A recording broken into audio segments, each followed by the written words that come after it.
LinkedIn course. If this guide helpful, don't forget to like and subscribe. LinkedIn is a social media platform focused on professional networking. People use it to create a profile that shows their skills, work experience, and education. To begin using LinkedIn, open your browser and type linkedin.com in the search bar. Log into your account, and if you do not have one, you need to create an account first. Once you're logged in and on the home page, locate the My Network section, which is positioned next to the Home section in the navigation bar. Scroll down the page to browse the list of people you may know. Then choose the person you want to connect with. For example, I choose this person. Click on the person's name to open their personal profile page.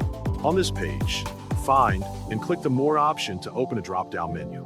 From the menu, select the Connect option to initiate a connection request. You will have the choice to click Add a Note first, where you can type a short message you want to send to the person.